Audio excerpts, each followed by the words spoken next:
Magandang araw mga Lodi! Nung nakaraan, tinalakay po natin yung object marking particles. At ito ay ang ul at saka rel. Kapag ang noun ay nagtatapos sa consonant, ang ginagamit po natin ay ul. Ngayon naman, kapag ang noun ay nagtatapos sa vowel, ang ginagamit po natin ay rel. Ngayon naman, pag-aaralan po natin ang dalawang conjunctions mga Lodi. Ito ay ang kurigo at saka koreso. Ang kurigo mga Lodi, in English, and, or, and then. Sa Tagalog, at, ukayay, at pagkatapos. Ang koreso naman po mga Lodi, ang ibig sabihin niyan sa English ay so, or, therefore, kaya, or, sa makatwid. Okay? Ang kurigo mga Lodi ay ginagamit para i-connect ang dalawang pangalan o kaya'y pangungusap. Example number 1. 우유, 그리고 주스를 사서요. Nakabili po ako ng gatas at juice. In Tagalog. Sa Korean, 우유, 그리고 주스를 사서요.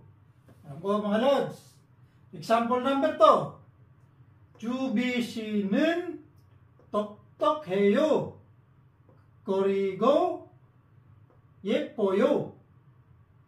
Si Juby ay matalino at siya ay maganda.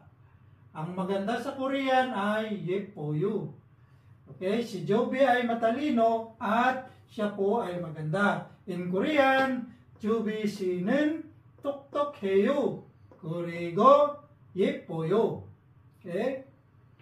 Example number 3. 친구를 만났어요. 그리고 영화를 봤어요. Nakita kami ng aking kaibigan at pagkatapos nanood kami ng pelikula. In Korean, 친구를 만났어요. 그리고 영화를 봤어요. Okay? Dumako naman po tayo sa koreso mga Lodi. Ang koreso ay so at saka therefore in English. Kaya or sa makatwid.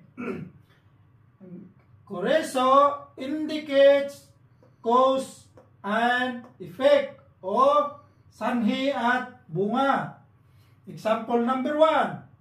지차가 고장 났어요. 그래서 오늘 버스를 탔어요. Nasira ang aking sasakyan. Kaya ngayong araw, sumakay po ako ng bus. Ayan.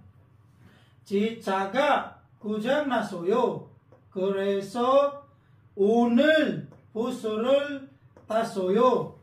Nasira ang aking sasakyan. Kaya sumakay po ako ng bus ngayong araw. Okay? Example number 2.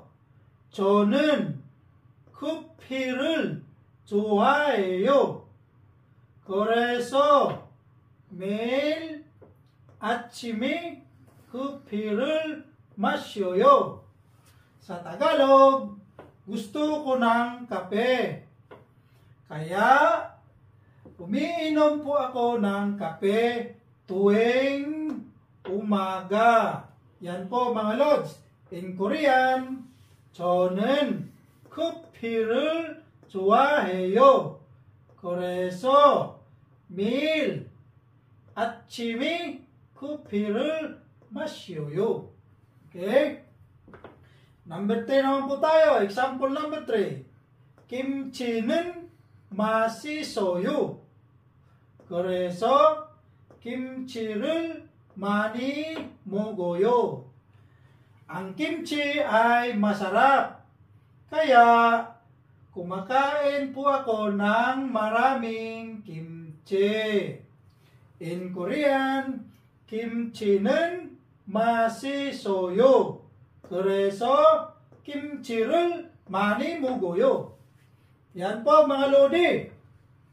Meron, basic lang po itong dalawang ito. Meron pa pong iba mga Lodi. Nakagaya din nitong mga to. Okay, na conjunctions. Itong dalawang to ay basic lang po mga Lodi. Okay? Tandaan lamang po. Ang kurigo ay at or at pagkatapos. Ang koreso naman, kaya or sa makatwid. Okay? Cause and effect, ang koreso.